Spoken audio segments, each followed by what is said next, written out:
안녕하세요, 한치영입니다. 자, 제3보험 1강 시작해 보도록 할게요.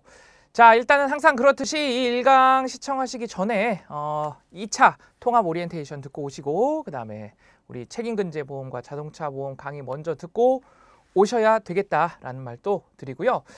자, 일단 우리의 목표는, 우리 강의의 목표는 이 동차 합격이었습니다. 그렇죠?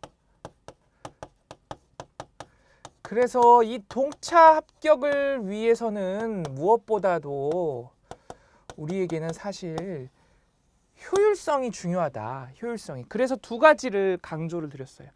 첫 번째는 항상 강조드리는 거 바로 기본기였습니다.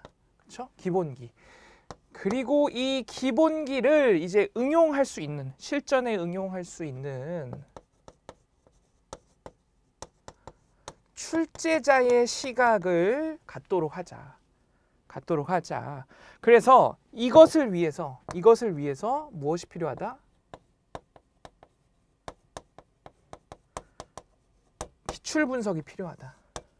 기출 분석. 그래서 우리 여태까지 책임근제와 자동차 보험 하면서 이 기출 분석에 굉장히 심혈을 기울였습니다. 그렇죠? 그래서 기출 분석을 통해서 출제자의 시각을 가지고, 그렇죠? 아, 어떤 게 중요하구나, 어떤 원리로 돌아가는구나, 전체적인 구조는 어떻구나 하면서 그런 방향성을 가지고 기본기를 우리 마스터를 했죠. 그렇죠?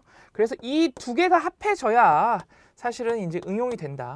어떤 문제가 나와도 내가 풀 수 있다. 우리 시험에서는 내가 아는 문제보다 모르는 문제가 나올 가능성이 높다라면서 생각을 하면서 공부를 하자.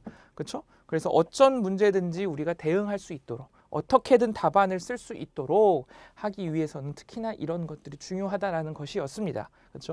그래서 그 중요한 기출 분석에 앞서서, 그렇다면 기출 분석을 우리 제대로 하기 위해서는 그냥 기출 뭐가 나왔다 이 정도만 보면 아, 그냥 뭐가 나왔구나, 몇 년도에 이 정도 수준밖에 안 된다 그랬죠. 그래서 항상 우리 앞 시간에 뭐 했어요?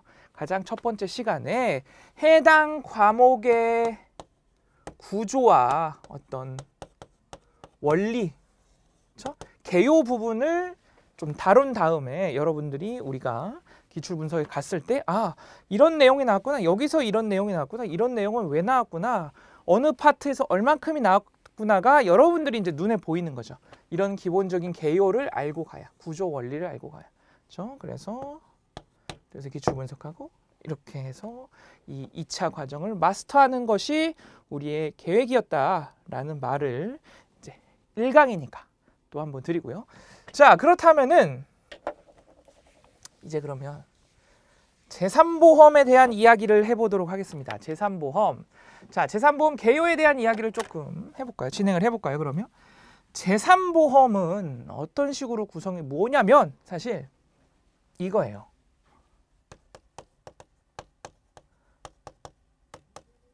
상해보험, 그 다음에 질병보험, 그리고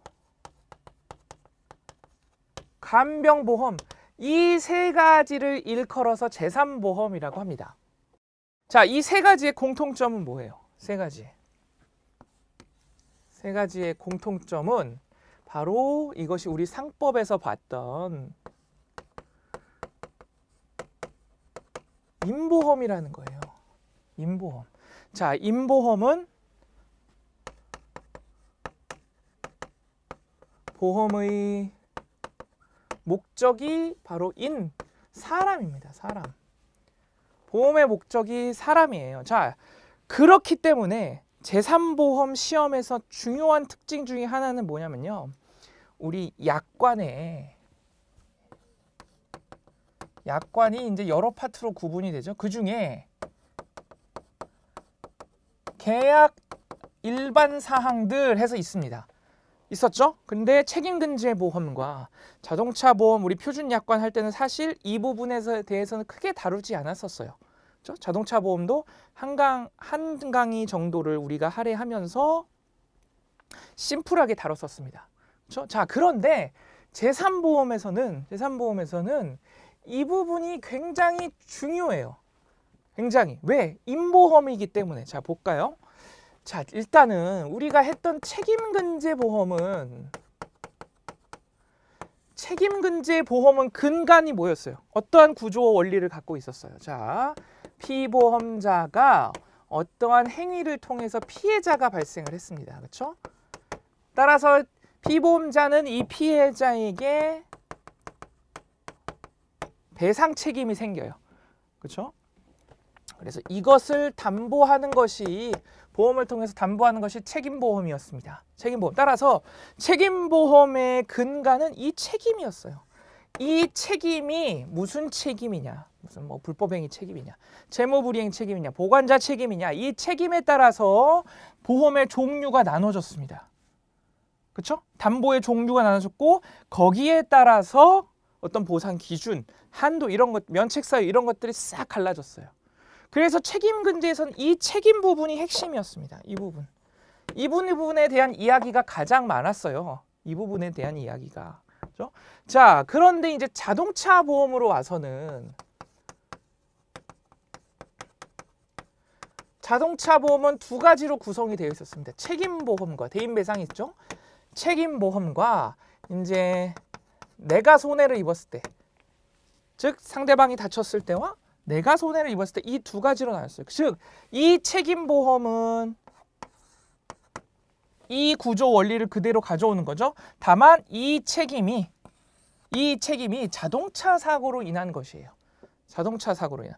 따라서 이 책임에 대한 전반적인 얘기, 그렇죠? 책임의 종류에 대한 이야기는 여기서 다루는 반면에 자동차 보험에 와서는 자동차 사고에 적용되는 책임에 대해서 훨씬 디테일하게 들어갑니다. 그렇죠?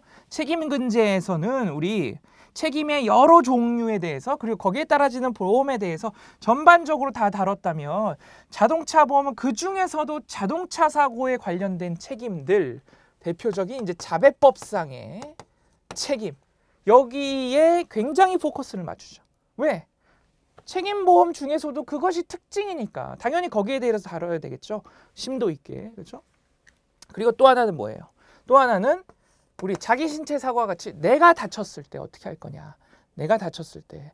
그래서 결국에 자동차 보험에서 중요했던 것은 이 두 가지였습니다. 이 두 가지의 관계에 대한 이야기였어요. 두 가지의 관계에 대한. 그래서 우리 자배법상의 책임에 대해서 굉장히 심도 있게 다뤘었고. 그렇죠? 그래서 결국에 피보험자가 사고가 발생하면 피보험자가 상대방한테 물어줘야 될 보험금과 그 다음에 내가 받아야 되는 보험금, 그렇죠? 이 두 가지에 대한 관계와 그것을 구하는 것이 핵심이었어요. 핵심. 그래서 여기에 대한 이야기를 굉장히 우리 많이 했었습니다. 그렇죠? 자, 그런데 제3보험으로 지금 우리가 이제 시작하는 제3보험으로 들어오면 제3보험은 뭐다? 인보험이에요. 인보험. 대표적인 인보험입니다. 정말. 여기는 보험의 목적이 사람이에요. 보험의 목적이 사람이에요. 자, 여기는 종류에 따라서 보험의 목적이 달라집니다. 그렇죠? 앞쪽 것들은 책임보험부터 시작해서 무슨 보관자, 그런 물건, 자동차는 자동차 이렇게 쭉 달라져요. 그런데 인보험에서는 보험의 목적이 바로 사람이에요. 사람. 그렇기 때문에 첫 번째는 뭐냐면 가장 중요한 것은 보험을 가입할 때 도덕적 위험이 발생할 확률이 굉장히 높아집니다. 그렇죠? 우리? 자, 여러분들 자동차 보험을 가입할 때와 그 다음에 우리가 질병보험, 어떤 뭐 상해보험, 암보험 가입할 때 어느 부분에서 보험 범죄라든지 아니면 뭐 어떤 설계사와의 다툼이라든지 어느 부분이 많아요. 자동차 보험은 사실 그런 거 많이 없습니다. 그렇죠? 여러분들 다 들어보셨죠? 자동차 보험은 그냥 그런 거 없어요. 내 차량 가액 얼마고 거기에 대해서 보험료 얼마 내고 이 정도 끝입니다. 그렇죠? 그러니까 이 부분에 대해서는 그렇게 실무적으로도 많이 발생하지 않아요. 그런데 제3보험은 사람이 보험의 목적이 됩니다. 따라서 사람의 상태가 굉장히 보험료에 영향을 미쳐요. 나의 상태가, 건강 상태가. 그런데 나의 건강 상태는 첫 번째, 숨기기 굉장히 좋습니다. 좋죠? 숨기기에 굉장히. 그래서 도덕적 위험, 뭐 알릴 의무부터 시작해서 이러한 도덕적 위험의 발생 확률이 굉장히 높아요. 자, 그리고 자동차나 일반 재산, 재물에 비해서 그 명확한 상태를 객관적으로 증명하기도 어려워요. 의사마다 하나의 증상을 보고 여러 어떤 진단을 내릴 수 있겠죠. 그렇죠? 그런 측면에서도 도덕적 위험이라든지 아니면 어떤 실무에서의 논란이라든지 그런 것들이 굉장히 많습니다. 그런 내용들이. 그렇죠? 그리고 분쟁도 많아요. 분쟁도 실제로. 가장 대표적인 분쟁이 뭐예요? 나는 설계사한테 고혈압 약 먹었다는 거 얘기했다. 그렇죠? 그런데 설계사는 고지수령권이 사실은 없습니다. 그렇죠? 그럼 나중에 보험회사는 이래요. 설계사는 고지수령권이 없기 때문에 고객님께서 저희 보험회사는 고객님께 계약을 해지하고 면책하겠습니다. 이렇게 얘기합니다. 이것이 사실은 실제적으로 가장 문제가 되는 거죠.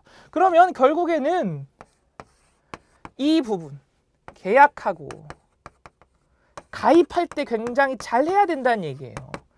굉장히 중요하다는 겁니다. 임보험에서는. 재산보험에서는 계약하고 가입하고 이것을 다시 이러한 부분에 대해서 보험금 청구가 들어왔을 때 이러한 부분에 대해서 다시 검사하고 이런 것들이 굉장히 중요하다. 따라서 이러한 이유 때문에 다시 오셔서 재산보험에서는 계약 일반 파트, 계약 일반에 관한 내용들, 계약부터 시작해서 뭐 보험료, 보험기간, 보험금 청구 이러한 내용들이 굉장히 중요해요. 다음 시간에 우리 기출분석 표를 여러분들 이제 또 다른 과목들과 마찬가지로 우리 함께 보면서 이제 분석을 할 텐데 거기 보셔도 통계를 보면 계약 일반에 대한 부분들이 굉장히 많은 부분을 차지합니다. 따라서 재산보험에서는 다른 과목들과 다르게 이 계약 일반에 대한 부분을 우리 약관을 직접 보면서 또 하나하나 이번에 좀 정리를 하도록 할 거예요. 그런데 또 너무 오히려 그럼 잘 됐습니다. 왜? 오히려 잘 됐습니다. 우리가 사실은 책임근제와 자동차 보험을 하면서 보험에 필요한 일반적인 기본 이론, 뭐 법률 지식들은 많이 쌓았어요. 그렇죠? 그러면 재산보험에서는 이제 재산보험에 특화된 것들만 체크를 하면 된다. 이 말씀을 제가 드렸었습니다. 그렇죠? 여러 번 드렸어요. 그래서 효율성을 높이자. 그래서 이제 재산보험에서는 이제 약관 부분이 중요했고 약관에서 계약 일반이 중요한데 이 계약 일반 부분을 보면 사실은 1차에서 배웠던 상법 부분의 상법 있죠? 보험계약법의 내용이 기반이 다 됩니다. 기반이. 거기서 재산보험 특징에 맞게 조금씩 변해져요. 그 말은 즉슨 여러분들이 지금 보험계약법 머릿속에 시험이 끝난 지 얼마 안 됐기 때문에 보험계약법 머릿속에 다 있으시죠? 그렇죠? 좀 과장을 보태면 그게 반입니다. 정말로. 거기에다가 재산보험에 맞춰서 조금씩만 어떤 숫자라든가 아니면 개념이라든가 용어라 이런 것들만 조금씩만 추가하시면 돼요. 그러면 오히려 우리한테는 잘 된 거죠. 그렇죠? 그럼 난 상법에 기초한 부분들이 계약 일반인데 이 부분의 비중이 높다고 차라리 잘 됐네 라고 생각할 수 있는 거예요. 재산보험은 오히려 그런 측면에서. 그렇죠? 그래서 일단은 이렇게 계약 일반 사항 부분이 중요하다라는 거 알 수가 있고요. 자, 그러면 아까 제가 기본기와 출제자의 시각 이 두 가지 목표였습니다. 그래서 기본기 항상 중요하다. 어느 과목이든지. 그렇다면 재산보험에서의 기본기는 역시 뭐다? 보험 과목의 기본기는 역시 약관이었습니다. 약관.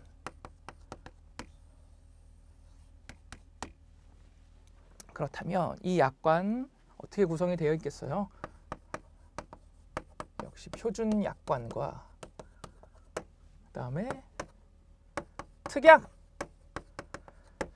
통해서 구성이 되어 있겠죠. 자, 표준 약관은 재산보험의 표준 약관은 이런 식으로 재산보험의 약관의 형태, 즉 재산보험 과목의 구조는 이런 식으로 형성이 되어 있습니다. 자, 가장 기본이 되는 게 질병상의 손해보험 표준 약관이에요. 질병상해 손해보험 표준 약관. 그리고 생명보험 표준 약관이 있습니다.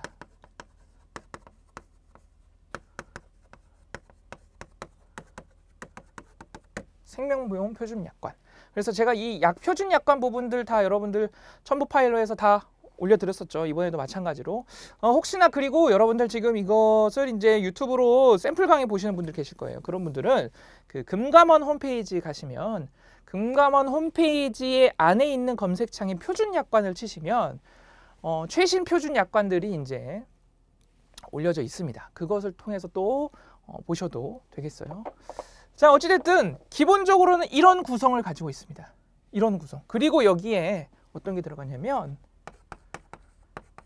실손의료보험 표준 약관이 들어가요. 실손의료보험. 그래서 실손의료비 있죠? 실손의료비에 대해서 따로 표준 약관을 만들어 놨습니다. 자, 그러면 볼게요. 질병상해 손해보험 표준 약관과 생명보험 표준 약관 사실 비슷합니다. 비슷해요. 비슷. 다만 여기서는 질병상해에 대해서 다루죠. 여기서는 생명에 대해서 다룹니다. 그렇듯이 용어가 약간씩 바뀌어요. 용어만. 용어 그리고 추가적인 내용들이 아주 조금씩 있습니다. 따라서 어떻게 할 거냐면 이 둘 중에 우리가 주로 사용하고 시험에 더 자주 나오는 이 질병상해 손해보험 표준 약관을 주로 할 거예요. 주로 해서 어떻게 진행을 할 거냐면 이 질병상해 손해보험 표준 약관을 가지고 약관 진도를 나갈 겁니다. 그러면서 매 시간마다 이것이 생명보험 표준 약관과 다릅니다 라면서 두 약관을 가지고 체크를 하면서 갈 거예요. 그것이 훨씬 효율적이겠죠? 이거 끝내고 하는 것보다. 그렇죠? 그래서 그런 식으로 진행을 할 거고, 실손의료보험 표준 약관. 실손의료비는 여러분들 어떤 식으로 구성이 되어 있냐면 국내와 해외로 구성이 되어 있어요. 국내에서 발생한 의료비를 보상할 때, 해외에서 발생한 의료비를 보상할 때 이런 식으로 구분이 되어 있습니다. 자, 그런데 사실은 이것이 굉장히 많은 부분을 차지하고요.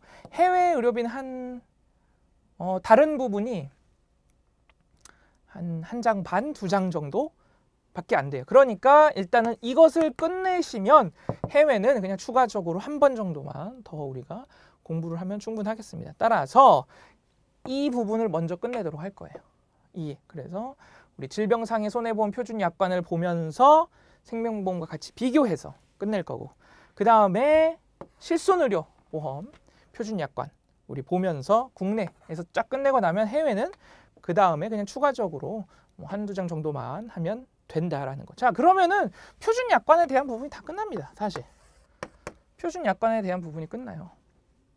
자, 그리고 이제 특약으로 들어가면 여러분들이 이제 들어보셨을 어떤 상해 사고, 교통상해, 그 다음에 암, 무슨 중대한 질병 이런 것들에 대한 이야기가 이 특약을 통해서 나옵니다. 그러면 이 특약이 정말 많죠. 정말 많죠. 그런 것들을 다 다루는 게 아니라 기출 분석을 통해서 보면 이게 나오는 거라고 여러분들 눈에 보이실 거예요.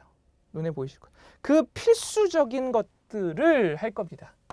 어떻게? 표준 약관 다 끝낸 다음에 그걸 바탕으로 해서 이제 특약으로 들어가서 구체적인 내용들을 추가시킬 거예요. 추가시킬 거예요. 자, 그래서 이것이 여러분들 이 내용이 약술이 됩니다.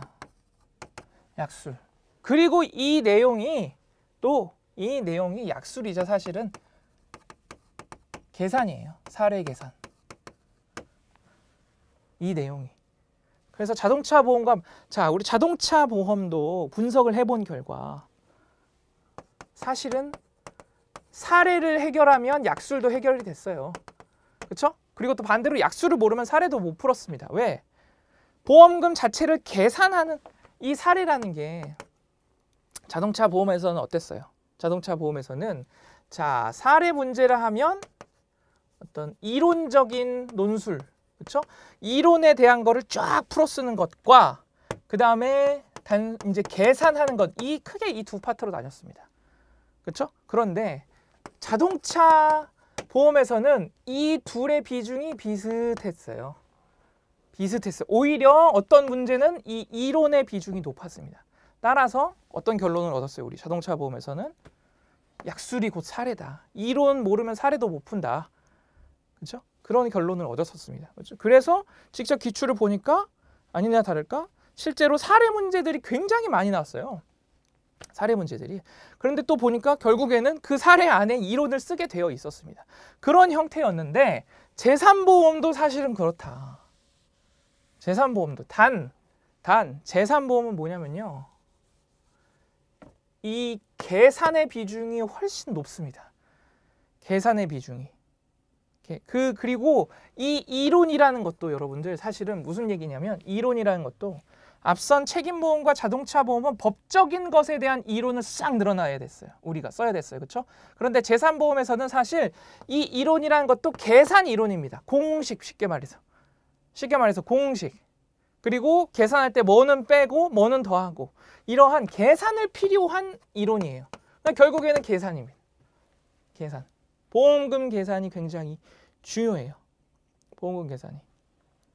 그래서 재산보험 이 부분을 다 다루면서 약술과 계산을 한 번에 가져갈 겁니다. 한 번에. 그리고 그럴 수밖에 없다. 사실 구조상 그럴 수밖에 없다라는 거 이렇게 보시면 되겠어요. 자, 그래서 계산이 중요하다는 거 말씀을 드렸었고 이론적인 부분에서는 계산이 포함이 되고 계산을 위한 이론이 되고 또 그렇다면 어떤 부분이 나올 수 있느냐? 위에서 언급을 했던 계약 일반에 관한 내용들. 그렇죠? 계약 일반에 관한 내용들. 그리고 이제 특약적인 부분들 있죠. 여기. 기타 특약에 대한 어떤 특징적인 것들. 특약의 어떤 특징들. 예를 들어서 뭐 이런 겁니다.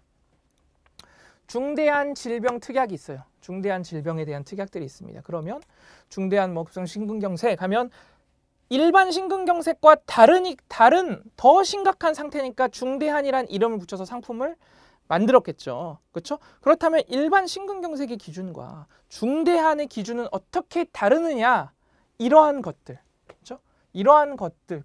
즉 그 특약의 특징들이 이제 이론, 약술로 나올 수 있다. 그래서 그 정도 구분을 하면 되겠습니다. 우리가 할 것은 보험금 계산, 그리고 계약의 일반 사항들, 그리고 어떤 특약의 특징들 크게 이런 식으로 이제 포인트를 두고 하게 될 거예요. 자세한 거는 다음 시간에 이어질 이제 기출 분석 우리 해보면서 그 기출 분석 표를 보면 아 이렇게 나눠져 있구나. 여기서 이만큼이 나오구나. 그게 이제 한눈에 보이실 겁니다. 자, 그래서 자, 표준 약관 우리 지금 한번 보도록 할게요. 어떤 식으로 구성이 되어 있는지 제가 이제 올려드린 약관들 중에 일단은 질병상해보험 표준 약관을 먼저 보겠습니다. 그래서 약관이 대부분 이런 식으로 구성이 되어 있어요. 그래서 제1관 목적, 용어 정의 있죠? 그래서 이런 용어에 대한 내용은 항상 있습니다. 그리고 2관으로 가면 이제 보험금 지급에 대한 이야기가 나와요. 그래서 뭐 지급 사유라든지 뭐 세부 규정 또 넘기면은 이제 지급하지 않는 사유, 그렇죠? 지급 절차 이런 내용들 나오고 자, 넘어가시면 3관에 계약자 계약 전 알릴 의무, 고지 의무에 대한 부분이죠. 이 부분 굉장히 임보험에서는 중요하게 다룬다. 재산보험에서는. 그래서 여기도 중요한 내용이 되겠어요. 그래서 고지 의무에 대한 거, 상해보험, 상해보험은 계약 후에 알릴 의무도 있겠죠. 직업에 따라서 위험이 달라지니까. 직업에 따라서 신체가 가지게 되는 위험이 달라지죠. 그러니까 거기에 대한 부분들도 우리가 볼 수가 있고요. 약관에서. 또 이제 쭉 넘기면 이제 4관은 보험계약의 성립과 유지입니다. 성립과 유지. 그래서 이제 여기는 정말 일반적인 내용이죠. 정말 일반적인 내용들. 그런데 곳곳에 이제 재산보험의 특징적인 부분들이 있어요. 특징적인 부분들. 그런 부분들을 좀 체크하면서 보도록 할 거고요. 자, 그래서 쭉 넘기면 무효도 있고 변경, 보험 나이. 자, 5관은 보험료의 납입 부분입니다. 납입. 그래서 보험료는 사실 그러면은 제일 중요한 거 뭐였어요? 우리 항상 제가 1차 때 그렇게 강조를 드렸습니다. 마르고 닳도록 강조드린 게 보험료는 곧 보험자의 책임 개시였죠. 보험자의 보험금 지급 책임, 보상 책임 개시였습니다. 보험료 납입은 곧 그렇죠? 그래서 거기에 관계된 이야기예요. 거기에 관계된 이야기다. 보시면 되겠습니다. 그래서 쭉 뭐 넘기시면 자 그리고 6간 뭐 해지 환급금 이렇게 있고 자 32조의 중대 사유로 인한 해지 볼까요? 중대 사유로 인한 해지. 자 보면 첫 번째가 계약자 피보험자 수익자의 고의로 사고가 발생한 경우죠. 그리고 두 번째 보면 이런 게 있어요.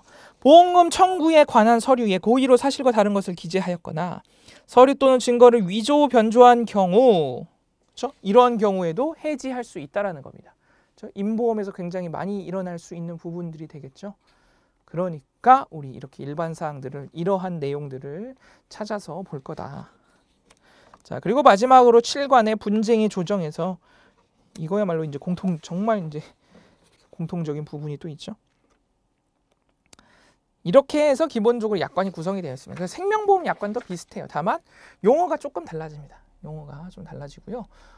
추가되는 내용들이 조금 있어요. 그래서 그런 것들은 이거 하면서 같이 가져갈 거다라는 것이 되겠고요. 자 그리고 하나 올려드린 파일 중에 장애분류표 여러분들 제가 올려드렸을 겁니다. 장애분류표. 자 이 장애분류표 뭐가 되겠어요? 장애라 함은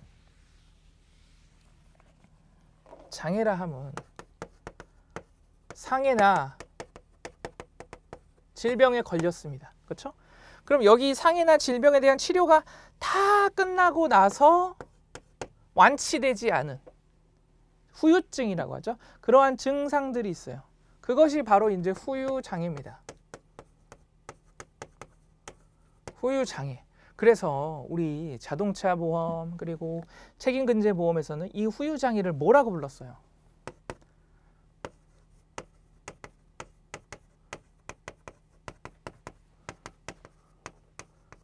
노동능력 상실률이라고 불렀습니다.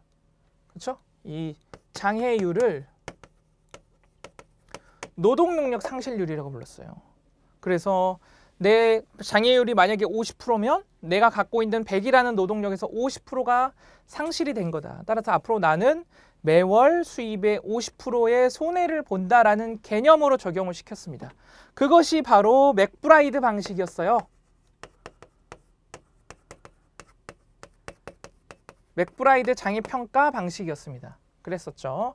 그런데 우리 맥브라이드 방식 말고도 AMA 방식이라는 것이 있었습니다. AMA 방식. 이것은 이제 미국 의사협회에서 만든 거였어요. 어떤 차이가 있느냐? 여기는 말 그대로 장애율입니다. 장애. 말 그대로. 여기는 노동능력 상실률이라 그래요. 무슨 말이냐? 맥브라이드 방식은 직업 뭐 이런 것들을 따졌습니다. 그래서 노동능력 상실률이라는 표현을 썼지만 AMA는 순수하게 의학적으로 접근했어요. 그냥 장애율입니다. 이건 장애율. 그냥 장애율입니다. 순수하게 의학적으로 접근한 거예요. 순수하게. 그렇죠? 어떤 이렇게 자동차 보험이나 책임보험처럼 상실 수익 어떤 소득과 관련이 없는 보험에 적용할 때 그래서 이 순수한 장애 AMA 평가 방식을 적용을 하죠. 따라서 이 AMA 방식이 바로 재산보험에 적용이 되고요. 그것을 바탕으로 해서 장애율을 정해 놓은 것이 바로 지금 보실 장애분류표입니다. 장애분류표.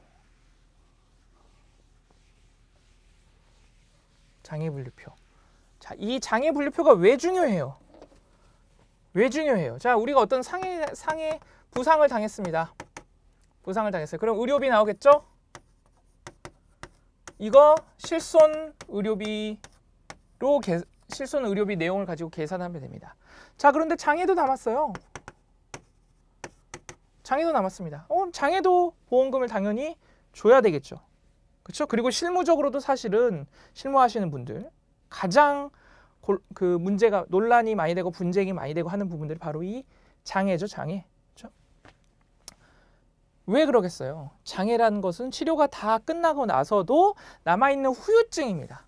그런데 그 후유증이 사실은 인간의 후유증이다 보니까 의사마다 주관적인 시선을 가지고 어느 정도 볼 수밖에 없다. 그것을 그리고 최대한 그래서 객관화 시켜놓고 일정의 기준을 만들어 놓은 것이 이 장애분류표입니다. 그렇죠? 그래서 이 장애보험금을 계산할 때에 필수적으로 적용되는 게 장애분류표예요. 그래서 반드시 알고 계셔야 합니다. 반드시 표준약관에 다 속해져 있죠. 그것을 제가 따로 빼서 작년에 이제 개정이 된 내용들이 많이 있습니다. 장애분류표가 개정이 좀 대대적으로 됐어요. 그래서 자, 같이 보시면 제가 개정된 부분에는 다 밑줄을 쳐놨어요. 밑줄을. 그래서 그러한 부분들 위주로 볼 거고, 그러한 부분들이 아니더라도 전반적으로 이 장애분류표는 우리가 알고 있어야 된다. 그래서 한번 보시면 자, 어떤 식으로 나와 있냐면 총칙 부분에는 여러분들 장애 정의에서 장애란 어떤 것이냐 뭐 이렇게 쭉 나와 있고요. 넘겨보시면 이제 장애 판정에서 이 원칙적으로 적용되는 이제 장애 판정의 기준들이 있습니다.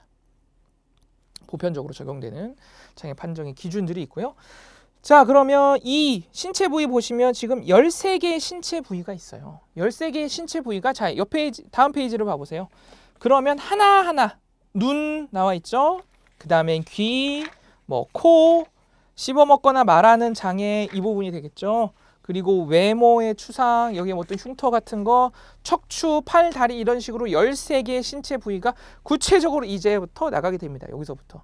그러면 우리 눈부터 볼까요? 눈 보면 지금 어떤 식으로 되어 있냐면 장애 분류에서 두 눈이 멀었을 때, 한 눈이 멀었을 때, 뭐 시력이 몇으로 떨어졌을 때, 안구 운동이 뭐 어떻게 안 될 때에 따라서 지급률이 곧 장애율이 되겠어요. 지급률이 곧 장애율이에요. 그래서 장애율이 나눠져 있습니다. 장애율이. 그래서 지급률이 예를 들어 지금 100, 50, 뭐 35 이런 식으로 있죠. 지급률이 50%라고 하면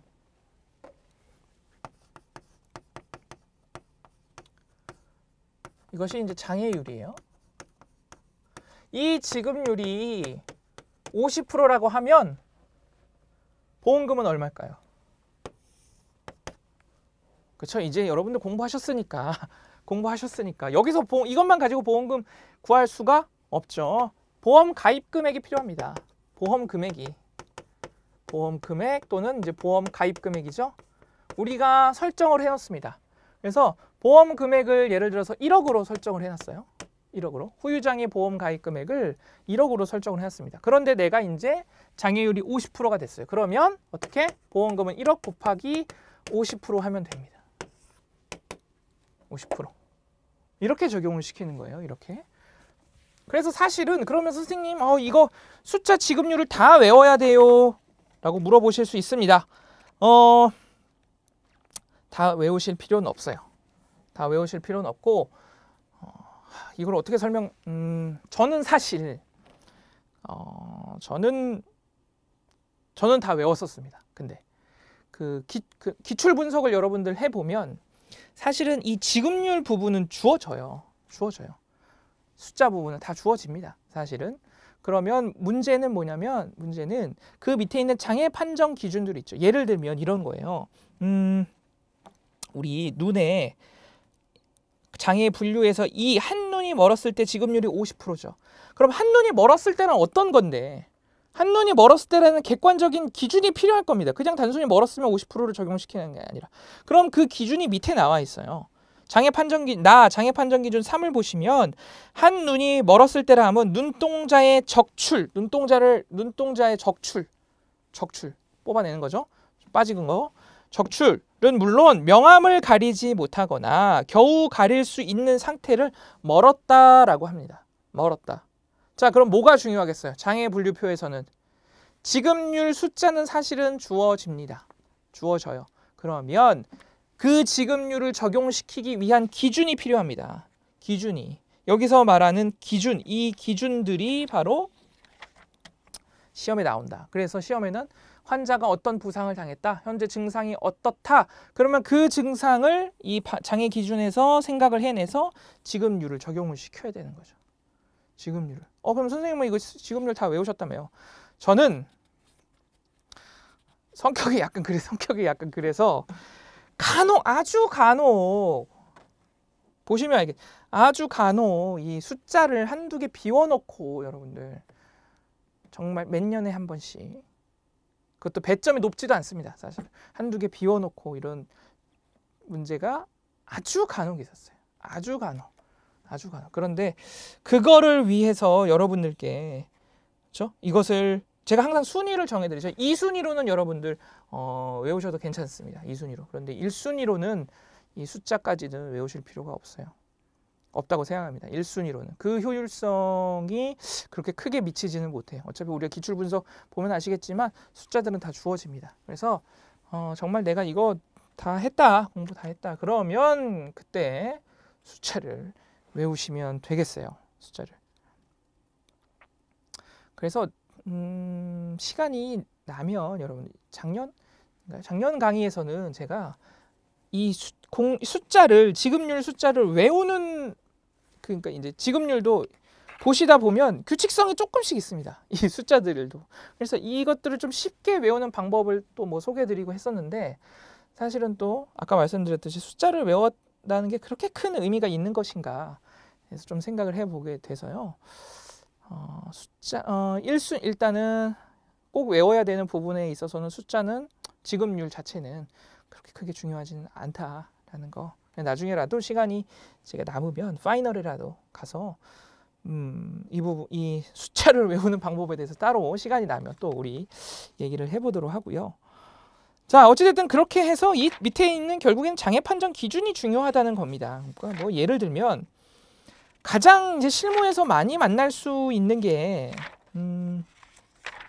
여러분들 쭉 넘어가 보실까요? 넘어가서 팔의 장애 부분을 볼게요. 팔의 장애.